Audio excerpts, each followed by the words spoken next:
Using his freedom of speech to its fullest extent, it's John James and Freedom's Pep Rally.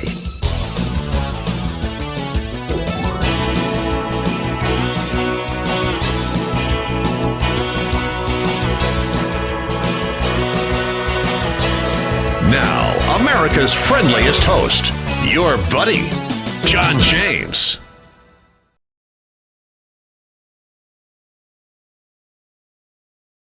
We're unapologetic in our stance for what is right in this constitutional republic that we call home, and we are not about to lose it. And we have people fighting for us in the trenches and doing it for us every single day, like my next guest, who I share a first name with. We have Jonathon Elmord, constitutional attorney. Good morning, sir. How are you? Just fine. Great to be with you. It's great to have you here, and I have looked forward to having you on because we are in such a troubling place right now. Now, the book that you've got, and I encourage this is going to be right up our listeners' alley. It's called The Authoritarians, Their Assault on Individual Liberty, the Constitution, and Free Enterprise from the 19th Century to the Present. And that goes right up to 2021. And it's getting worse. Is that not fair to say? It is. It's getting worse, and it's getting worse at such a precipitous rate that the good news is we see the rise of citizen politicians. We're seeing people who say, look, I hate politics. I've never been involved with it in my life, but this is just over the top. I'm not going to allow my nation to fall into a never-ending socialist abyss. I am going to take action. And so we're seeing the rise of citizen politicians attacking those who are careerists, who are socialists, who have given in to this whole woke mentality. And they're saying, I've had enough. And it's magnificent. It's all over the nation. And it's the great hope for 2022. And it is the great benefit for the people of Virginia to see what can happen when mom and dad get angry. Amen. And you're right. We're seeing it all over the country right now. And the thing that is hard for me to understand is because we are a constitutional republic, we have been the melting pot of the world for many, many years. Now, not so much because assimilation has become a bad word in this country. But people have thrived, and the individual freedoms we all have and the capitalism we all enjoy, the ability to make our own decisions, to do business with whoever we want. It has been such a huge success for 245 years, but for some reason, in places like New Jersey, where they were dead even, they half wanted a Marxist and half wanted a conservative. California, where they had a chance to elect a great man in Larry Elder, a Constitution-loving capitalist, and they voted instead for Marxist Gavin Newsom, who has the populace under his thumb. What does that say about the division in this country? Moreover, what does it say about all the people who are buying into the real big lie, Jonathon? Well, we have to understand that the socialists who appear now overtly everywhere have actually been a part of the establishment, have been within government, largely in the administrative state, all the way back to the 1860s in the United States. So they have worked on the creation of an unconstitutional government, that is a government outside of the constitutional government, for many, many, many, many years, for over 100 years. And it is their goal to have this socialist takeover. As I explain in my book, The Authoritarians, the roots are deep in America, and I name names and explain in detail how historically that has been the case, really, since the end of the Civil War.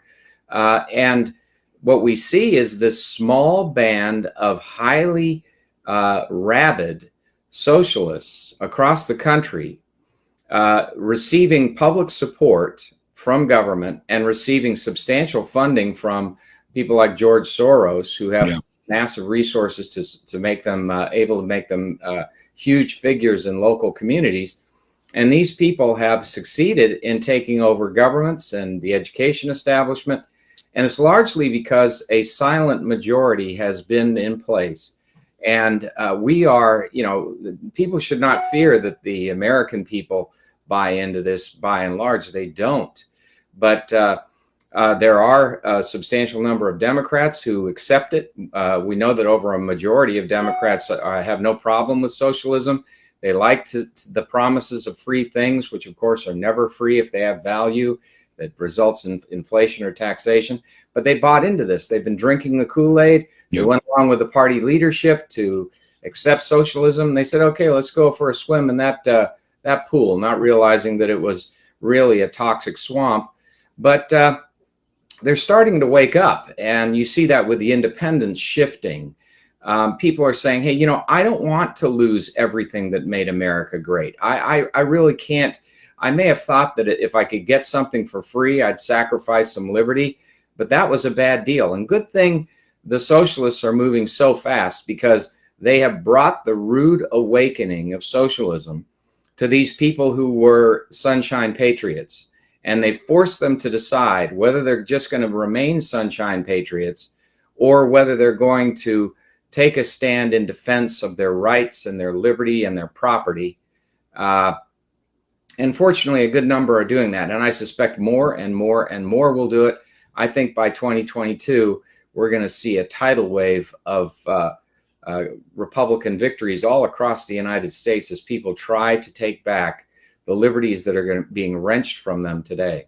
That sure is what we're hoping for. And do you think that's one of the reasons why they are fast tracking everything from the vaccine to the open borders and illegal immigration to you name it? I mean, giving potentially $450,000 to each individual illegal alien, which apparently Joe Biden didn't even know they were going to do. Right, the man with temporal and spatial awareness issues.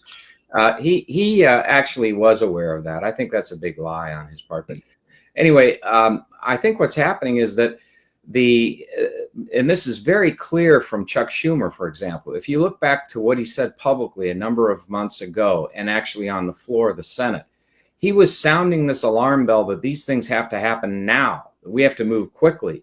And they appreciate that this is essentially a political kamikaze mission in large measure. He's secure where he is, but by and large, they can throw Joe Biden to the dogs. They don't mind that, and he doesn't either, because he's not going to run again. Or if he does run again, he would not be allowed to be the standard bearer for the party, because he's pushing this agenda no matter what. You notice that ever since he became president, there's been no action either by him or by people with greater lucidity in his administration to publicly defend the actions that are taken. They just take the actions. They cause the loss of all the Keystone XL pipeline workers, all the people in the fracking industry that were relying on the leases. They make us lose our energy independence. They cause inflation, rampant inflation, but they never answer for it. They're never responsible for their actions. Highly unusual, even in the sense that socialists indeed, and although perhaps not in name, like Obama and others, Clinton, for example, they took actions, but they felt the necessity of responding to the public. Joe Biden won't even answer media inquiries at all. Right. And the reason is that he does not care. This is not ultimately about what he's doing. He wants to make America a socialist nation. He is just implementing the Pelosi-Schumer program for America, which is they passed the socialist Rubicon before the election in 2020, when they said that if Bernie Sanders were the standard bearer, that they would fully support him and that they would support his agenda. They said that within a day of one another, and made clear they had passed the Rubicon. Now the Democratic Party was the party of the socialists, and they would pursue that agenda. They got Biden, and they have Biden pursuing that agenda, and he will continue to pursue that agenda. You know, some naive people are saying, "Oh well, he's gonna back down from that because the political opposition is so intense." I mean, let's go, Brandon. That there's going to be this, that there's going to be this this earthquake where people are going to rebel in large numbers and we're going to never win again. The Democratic Party will be eternally fractured. But do you see any real concern about that with Pelosi or Schumer or anybody else? No, they're not acting like typical politicians. Why? Because this is the massive power grab time. They've got to get it done. They're going to ram this through. If they can get enough socialist swill into the mouths of Americans, they think Americans are going to be transformed into socialists and that they will be there forever. Forget about free and fair elections. They'll be there. So this is a one shot, moon shot for them. If they can make it, then they're there and everything's happy. They get to rule like dictators and live like pigs, and the rest of us get to have poverty and mediocrity in eternity. That's great. That is such good information. So well put. We're talking with Jonathon Elmord, constitutional law attorney.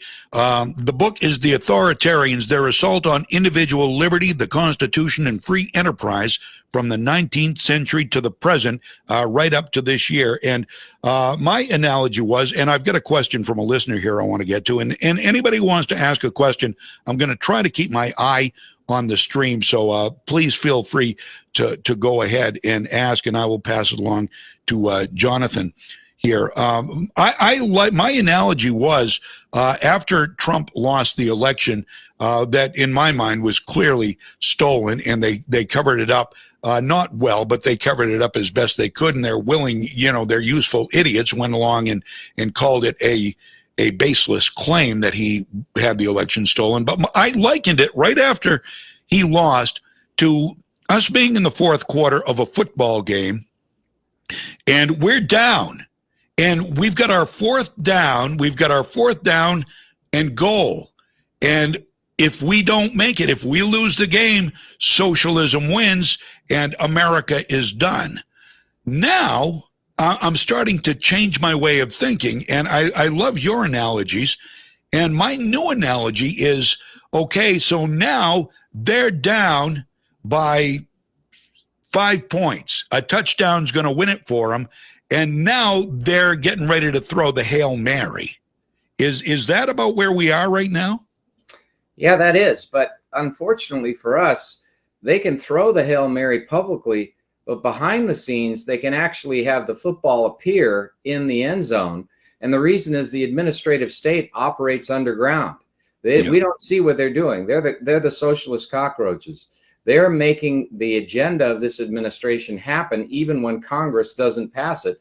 And the reason for that is that administrative state, that socialist administrative state, has existed in this country for dozens of years. And it really arose in the progressive era with a vengeance. And then the New Deal put it on steroids, and it has been on steroids ever since.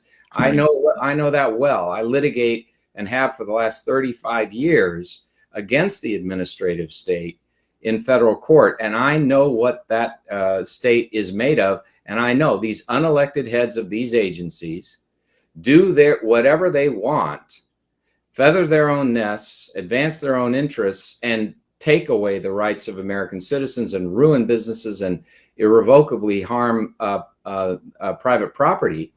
And they get away with it, and they're never held to account.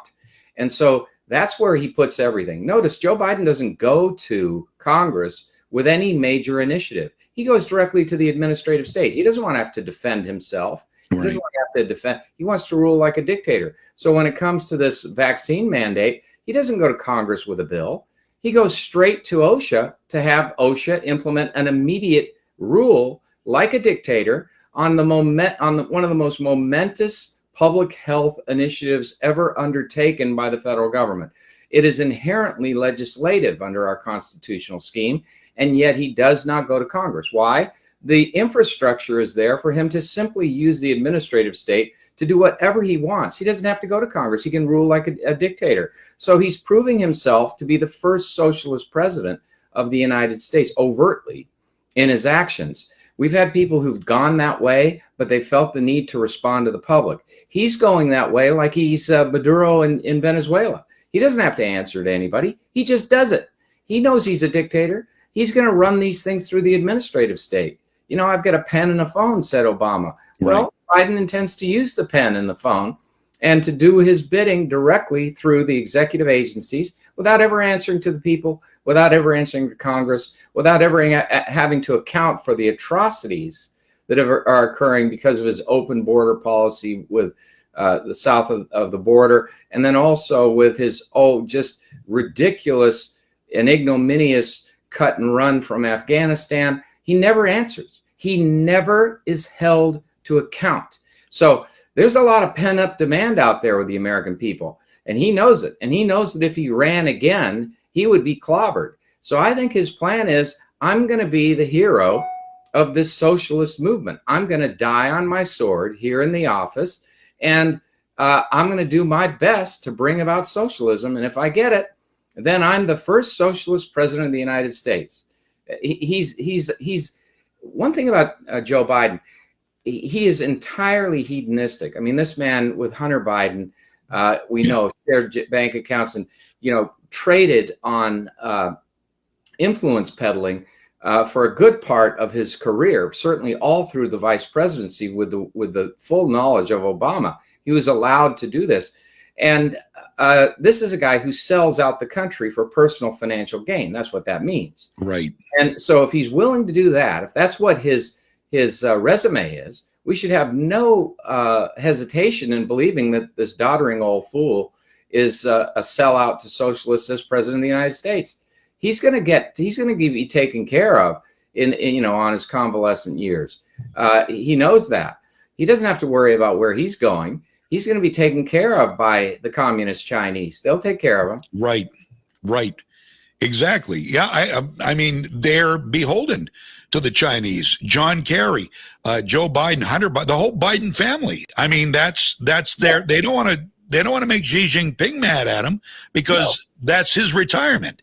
And has been his living for many years too. Now, as a constitutional attorney, I wonder how any political class member can walk all over what we are guaranteed in the Constitution. We are guaranteed all of our individual rights. We are guaranteed freedom of speech. We are guaranteed our Second Amendment rights, a speedy trial. It seems they walk over the Constitution on a daily basis, and they don't care a lick. They never apologize. They're never held accountable by many of the feckless Republicans who should. There are some good Republicans in there. Don't get me wrong, Jonathan. We see them. We know who they are. They're very outspoken, and they are very direct in what they say, like Rand Paul has been up against Dr. Fauci. But there are many more who are not nearly as outgoing,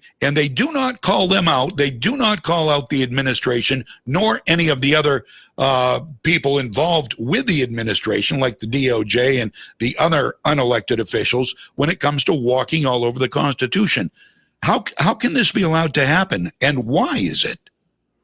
It's happening because the movement in this direction started with the birth of the administrative state in America in the 1860s. It was overtly, at that time, designed to be a means by which they would avoid the strictures of the Constitution to achieve their quote-unquote common good goals, which was nothing more than an elitist narrative by which they would cause people they perceived to be experts to dictate to the rest of us how we would live our lives. And this led to, enormous horrors like eugenics in America, where over 60,000 American citizens were forcibly sterilized from the early 1900s to 1980 in the United States, and all on a false philosophical and medical justification, the notion that somehow your offspring would inherit all of any characteristic they deemed to be unfit or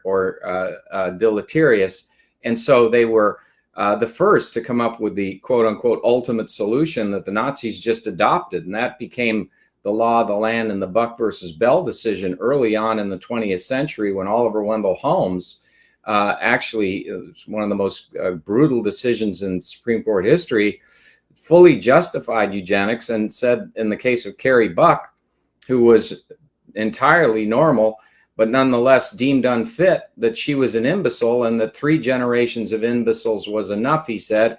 And so it was appropriate to cut her fallopian tubes. And he then ushered in, by that decision, this eugenics movement in the United States that resulted in the loss of 60,000 Americans to forcible sterilization. But anyway, I'm going a bit far afield. My point is that this whole movement to violate rights to achieve their objectives has been going on since the 1860s. And as a result, they have no hesitation in violating rights or any stricture in the Constitution.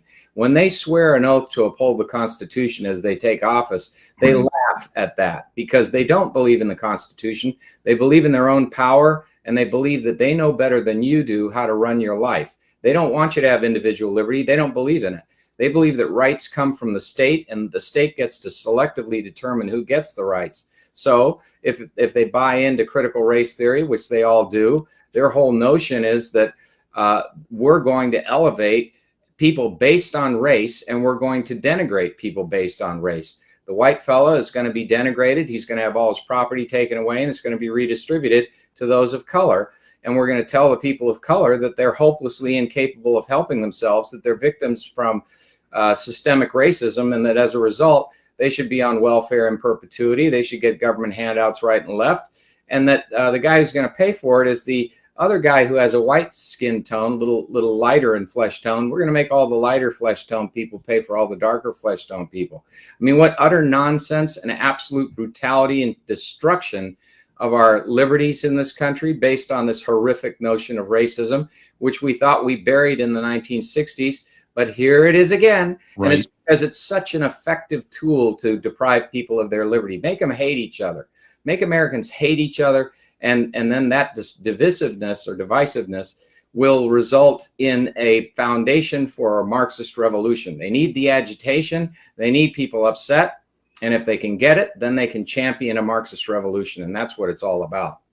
Absolutely. Simply divide and conquer. And but I think, as you say, I mean, we are seeing an uprising. There's a groundswell of patriotism coming up. And I think we've got a great new national voice. It was a big win for Virginia, for Glenn Youngkin. But I think, as importantly, in listening to her, I think we've got as big and important a national voice in Winsome Sears as we do in Glenn Youngkin, more so, in fact. She's already thrown down the gauntlet for some kind of a debate with the deplorable racist Joy Reid on MSNBC. And I don't think it will happen. I would love to see it happen. Likewise, the gauntlet was thrown down by Larry Elder, the black talk show host in California, who unfortunately Marxist elected Gavin Newsom again, but he threw down the gauntlet and challenged Ibram X. Kendi to a debate, and Kendi's already refused. So I think we've got some great black patriotic Americans standing up and saying, stop dividing us. And we need this, do we not, Jonathan Elmord? Yeah, this is the rise of the citizen politician with Elder and everybody else. This is the new movement that's afoot. That's rather magnificent. It's extraordinary because Americans are rising in defense of their own country against a really foreign entity that is socialism, that's trying to infect every aspect of our lives and take that country away. And we're not willing to allow that to happen. It took a little while. It took some prodding. But because they've moved so fast in the direction of socialism, people are hurting, and inflation is going nuts. It's going to become stagflation next year, and people are just reeling from this, and everybody understands where it's coming from. And they also understand that the party that is responsible for bringing it to America is utterly unwilling to be held responsible for it and account for it. They're just forging ahead with wild abandon, and people are sick of it, and they won't allow their country to be lost. And what's happening is that we're realizing our strength. We're feeling our oats, so to speak. Suddenly we're finding out that indeed the silent majority is a majority, and that it's only possible for these minority of socialists, rabid socialists, to take all our rights away if we sit back and allow it to happen. If we refuse to allow it to happen, if we become citizen politicians running for school boards, getting involved in running for state offices and federal offices, we can make a difference, and we can shut this thing down and reverse it. And I want to emphasize that once they're in power, like Youngkin, that's not enough. We've got to act. They have to rout out of the Virginia educational establishment every person who is an advocate of CRT and equity training, all the way from the top administrators to the teacher in the classroom. They've got to make a new revolution in education to achieve that objective that Youngkin talked about, which is an exceptional education and one that defends our core values against assault from all of these ridiculous buffoons who want to make us a godless, genderless, and anti-American society. Jonathon Elmord, our guest, constitutional attorney. The book, The Authoritarians, Their Assault on Individual Liberty, the Constitution, and Free Enterprise from the 19th Century to the Present. This is a must-read. This is on my book list. I will download it as soon as I'm off the air at noontime today, sir. I've got to ask you a question, and you don't have to answer this. First of all, I want to know if by administrative state, are you talking about what we affectionately call the deep state? Well, it overlaps with the deep state. It overlaps with what has been called the swamp. It is the independent regulatory agencies of the federal government, over which there are over 250, and those of the state government. And it was part of the progressive movement, born actually of Friedrich Hegel's collectivism. Friedrich Hegel was a German philosopher who created the concept of collectivism as a rebuttal to individual rights and John Locke's second treatise on government. And he was the teacher of Karl Marx.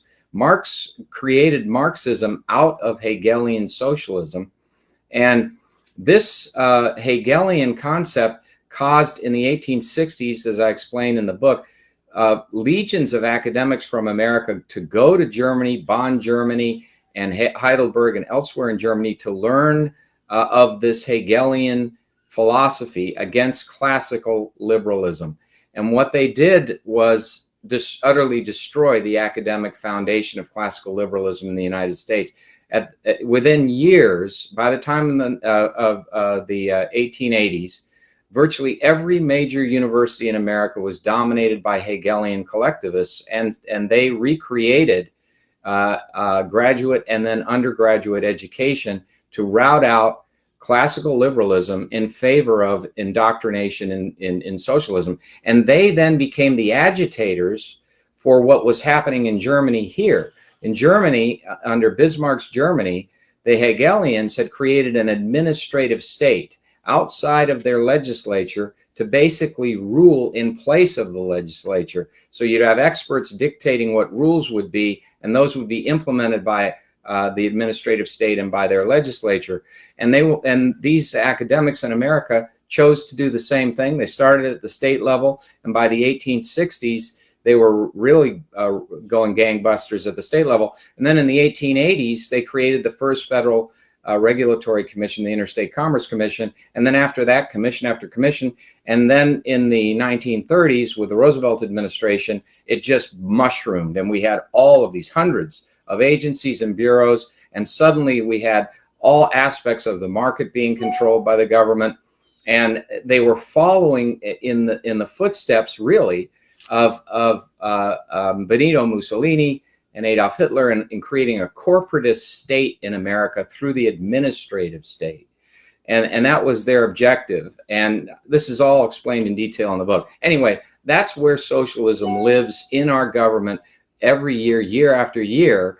And it only, people remark, well, how is it possible to have all these BLM and Antifa riots everywhere with no essential police opposition, no federal opposition? It's because of the sympathy of those in the administrative state and the political actors to prevent any action that will crush those criminals. So you don't have them being prosecuted, you don't have them being arrested, you don't have any investigations going on.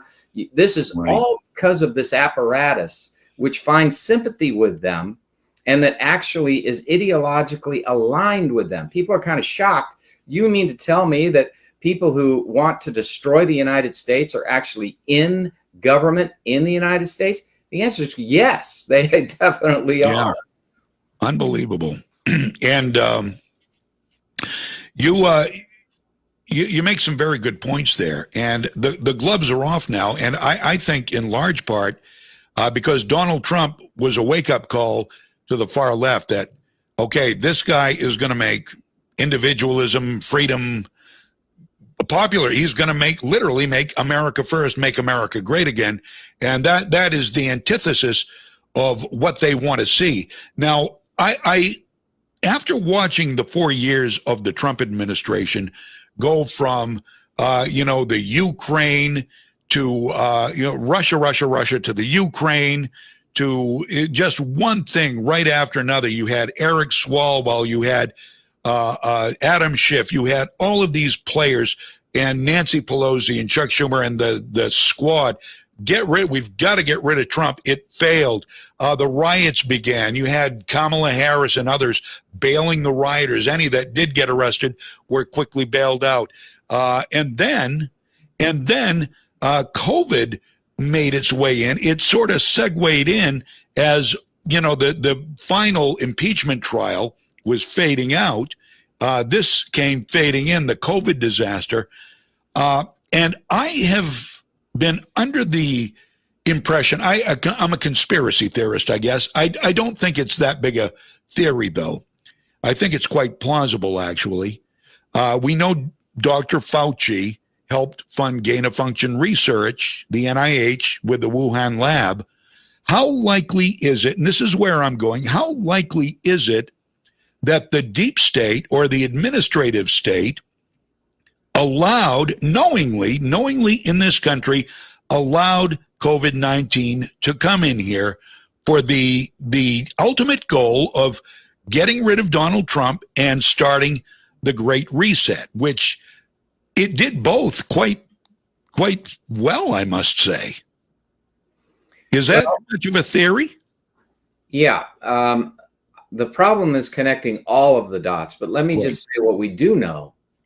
And what we do know is that the Wuhan lab was controlled by a scientist, Dr. Shi, who was a corporal in the PLA. All business, all enterprise in communist China is controlled by the party, the Communist Party, and also by the PLA. All information gathered by businesses that has military utility is used by the PLA, obtained and used by the PLA. So there's no distinction to be made between the private sector and the Communist Party in China. We know that. That the government knew that. Fauci knew that. So he's working with this Dr. Shi through proxies intentionally to have the most remarkable thing from the start. Just think about it. You take a country that is an enemy of the United States, Communist China, that has a bioweapons program. You know it. They published it. It's not a secret. They published their military doctrine includes bioweapons that would be used against the West. So Fauci willingly, wittingly, consciously is giving them the technological means by which they can develop a bioweapon. So whether he actually knew the end result of creating a bioweapon is largely irrelevant because he gave them the means to achieve a bioweapon. He's giving the very people, the military of China, the intellectual resources necessary to develop bioweapons. We have a long history of this corrupt activity that Fauci oversaw. This is over a decade of activity with Fauci. Massive amounts of money being poured into that lab, and all said to be for the purpose of giving this lab the means by which to develop a hybrid virus for the purpose of developing vaccines for it. Okay, how ridiculous. You're going to create a new virus that does not exist for the purpose of developing a vaccine to it. That is so nonsensical. Giving it to your enemy, the biological foundation for biological warfare, giving them the resources, even taking cell lines from our Department of Defense and giving it those resources, and then all of this money, and then having EcoHealth work on that gain of function with them, and then also having North Carolina's Dr. Barrett work on it, and supplying them with our intellectual property on how to do it. All of this was done under Fauci's auspices. And so then when you have the actual occurrence, it was entirely predictable. There are all these complaints within NIH and CDC about the terrible containment procedures at these bioweapons facilities like the Wuhan lab in China, and that sooner or later, if you're engaged in this research, it's going to get out. Americans who were scheduled to go over there refused to go over there, several of them, because of the absence of adequate containment. They knew the risk was there. They knew it could get out. Then in January, but right before President Trump is sworn into office, a few weeks before, Fauci gives a lecture at Georgetown University Medical School where he predicts overtly that there will be a pandemic in this coming administration. I was going to ask you about that. Yeah, he's absolutely cognizant of the fact that it's going to happen. Why? Because they knew that they had everything necessary to create a pandemic. They had inadequate containment procedures, and they knew that it was starting. They knew the information about people going to the hospital. They knew this was happening. This had happened in October of the year before. They knew it was coming. Now, what does Fauci do? Does he sound the alarm to the Trump administration and say, we better do something extraordinary right now? This is happening in China. The risk is here. I predicted it's coming. No, he does the opposite. He keeps funding the Wuhan lab. He keeps covering up the information about its origins, and he suggests the contrary theory that it's coming from nature with no evidence of that. So this man is evil. He is another Mengele. This guy should be fired, yes, but it should be a thorough investigation, and he should be prosecuted. He's abused his power, and he must take responsibility for this pandemic. There are, all these millions of people worldwide died, and all the economic hardship and ruin that has been caused, and all the people who couldn't go to the hospital because they were packed with people with COVID and they couldn't get in for emergency surgeries, et cetera, et cetera, et cetera. Well, all of that happened because of causal links back to Fauci. Had Fauci refused to allow cooperation with the communist Chinese on the elements for a bioweapon, this never would happen. And furthermore, we don't have to prove that it was developed as a bioweapon at the time in the Wuhan lab, even though it looks like that.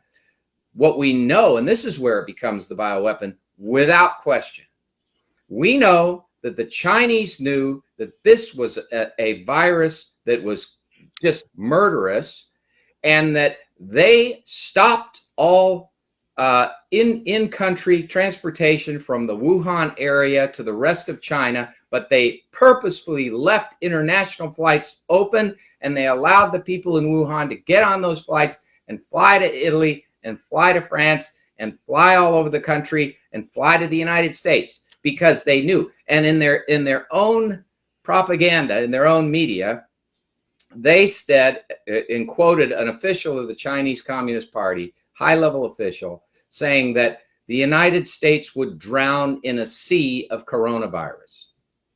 So they're taking full advantage of this. They're using it as a weapon. That's when they used it as a bioweapon. And of course, Brother Joe, who's profited off of his relationship with the Communist Chinese for so long, he's never going to make a statement about that. He's never going to do anything in defense of our interests. If you live in Taiwan, say prayers a lot, because Brother Joe is not going to be there with the American military if the Chinese breathe down your back, unless the American people force that result, which is going to be incredibly difficult. Taiwan is in a most precarious position. They sure are. And the military might of China is just off the charts with these new hypersonic missiles they just tested. And there's more nuclear power than could blow the world up 100 times over. And Joe is just asleep at the wheel, or asleep at the climate summit, paying no attention to any of it. And here we are struggling to try to find out what's going on, struggling to try to get our own rights to have our children safe from being vaccinated, when many high-level doctors are saying, no, you probably shouldn't do it, or at least give people the information that these vaccines are not going to help children unless the kids have, underlying comorbidities. Maybe then it's a good idea to get the shot. But why do you want to mass vaccinate children? Is that more means to the end, do you think? By the way, we're talking with Jonathon Elmord, constitutional attorney. You are a wealth of knowledge. Can you speak to that at all, these vaccinations for children? Sure. There's been a conscious effort on the part of this administration to use selective censorship with the complicity of the media to deny people full information about the vaccines. We have all these adverse event reports pouring into the government about adverse events with the vaccine, more adverse events associated with this vaccine than all other vaccines combined. And yet there's no serious inquiry about about which individuals are prone to having adverse effects. And there's no serious inquiry at all about the long-term safety risks of the vaccines. And information is only one-sided. Vaccines are good, they're safe, go get them, you have to get them. Then you have mandates. This is entirely antithetical not only to the Constitution, not only an offense to our individual rights, but it's a gross insult to our intelligence. The solution to this problem is not to have government prescribe a one-size-fits-all approach to it. The solution to this problem, which is so complex and involves immunities that vary greatly from person to person, the solution has to be tailored to each person. And therapeutics play a critical role in this thing, as we should very well know now, because the vaccine wanes. We know that. And we know that people who are vaccinated can carry the virus and transmit it to others. So the vaccine is not the one-size-fits-all answer. Ultimately, we're going to have to face the reality that the bullets we have right now afford significant treatment options and a vaccine that is broken, that does not give us fulsome immunity forever. It gives us it for a little while, but it's not the answer. So what's going to happen? What's likely to happen? What's likely to happen over time is that sooner or later, everybody is going to get this. 150 plus million Americans already had it. We're probably all going to get it at some point. As it evolves through the human biome all around the world, this virus is going to become less lethal. That's what most epidemiologists and immunologists suspect. That's not told to people. And so people, as their vaccines wane, increasingly are going to get this thing. They're going to have milder symptoms, perhaps, and then they're going to survive in greater numbers. And we all want everyone to survive this thing. It's horrific, but ultimately we're going to have to come to deal with it that way, and our immune system is going to adapt to it. And the thing that they suppress, which is just so grotesque, is the great benefit of natural immunity. I mean, why wouldn't, if you were honest, you would give all the scientific information. The government would just be an information clearinghouse and would allow people to decide what is in their own best interest and allow them to consult with their doctors. Dr. Joe, who's has the temporal and spatial awareness issues, should not be America's doctor. He doesn't even have an MD. He doesn't even have a brain. He's more like the Scarecrow in The Wizard of Oz. He really is incapable of giving us the answer. No one should look to Dr. Joe. They should look to their own doctor, and they should come up with their own solutions based on the best available scientific information, and that information should flow freely in this country. We need innovation. We need the scientific and medical communities to constantly be innovating. We need our individual doctors to innovate. They need to say, okay, I've studied your immune system. This is what we need to do to make it stronger. This is what we need to do to protect you. Oh, you should try this. You're going into a danger zone. Take this ivermectin, whatever. And then all the lies that they propagate, all the lies, particularly on natural immunity. We know from the overwhelming scientific evidence that if you get this thing, you have a fulsome immunity that may be lifelong against reinfection. And in fact, you can't carry the virus if you've been infected with it and have overcome it. So you're the superior person. But yet in this OSHA rule that they just adopted, they give no credit whatsoever to natural immunity. They poo-poo it. They say that it's the subject of enormous controversy, which is directly contrary to the fact. There's more evidence to support natural immunity and its fulsome protection than there is by far to support that the vaccine is effective for more than 4 or 5 months. So, you know, what absurdity. We live in this altered sense of reality because the government has made it so. And they're gaining power by controlling information. And that power is to your detriment because that information you could use to decide what is in your own best interest. Instead, they're forcing you to accept just this mantra: go get vaccinated. It's safe. It's effective. Go get vaccinated. That's the message over and over and over again. And of course, it is imperfect. We know that. And the imperfections vary from person to person. And they admit in the basic science that, hey, look, this is experimental. Some people will have a better immune response to the vaccine, and they'll have a longer immune response. Right. And some people might even not have an immune response at all. Some people are being forced into this who have no immune response. Some people already have a fulsome immunity from natural immunity, and they're being forced to get all these spike proteins in their body from the vaccine, and they're having adverse reactions to that over hyper reaction to their immune system because they're, you know, so this is a dumb way to approach science. Politics always is horrendous in overwhelming the details of science. We need to, this is an art, this is medicine. This requires medical intelligence combined with science, combined with evidence of your specific circumstances to know what's best for you. That's what they're denying. This is collectivism. This is the ultimate collectivism. Everyone line up. Go and get your shot. Right. You will get your shot again. Where are your papers? Yep. Does this sound familiar? Lockstep. That's absolutely right. Jonathon Elmord, our guest. The book, his book is The Authoritarians, Their Assault on Individual Liberty, the Constitution, and Free Enterprise from the 19th century to present.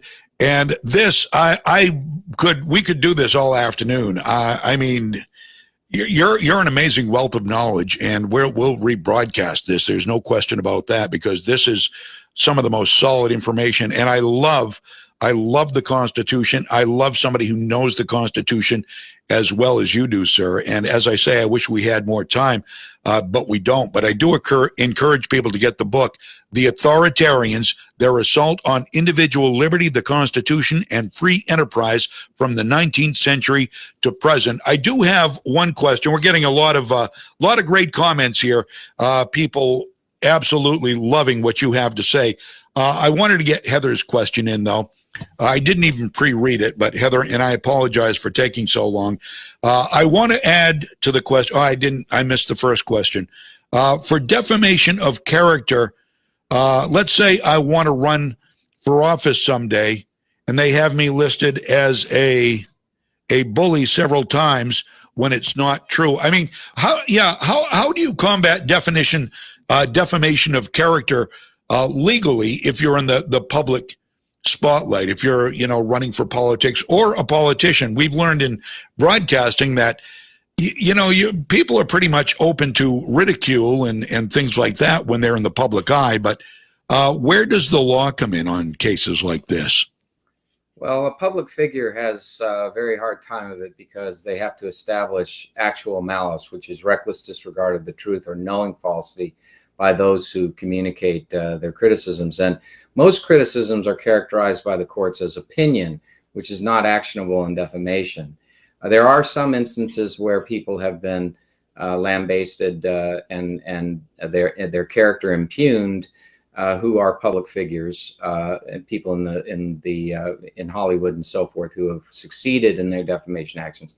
But the courts have limited such actions to a universe of false facts that are essentially defamatory on their face, or if resort to extrinsic evidence is necessary, can be shown to produce damages that are actual monetary damages or reasonably so calculable damages. So it's a very hard way to go to argue defamation. I would suggest that if you are in the public spotlight, the best means, the most efficient means, is simply to address it directly, to combat the ideas with your own ideas, to rely on the marketplace of ideas to ferret out the truth. That is hard, I know, in this current environment where the media tends to be dominated by as a propaganda mill for the Democratic Party. Right. But nonetheless, it still remains, I think, the best and most efficient means in most instances to address these questions, simply because the courts are not an expedient or viable means to save you before you would go up for an election. Right. Well, thank you for the advice. Thank you for your time. Jonathon Elmord. Great name, Jonathan. I love it. You have a great day. I hope to have you back. I mean, this has been most amazing, most educational. Well, you bet. Happy to be with you. You have a great day. Have a great weekend, my friend. Take care. You too. Bye, Jonathan.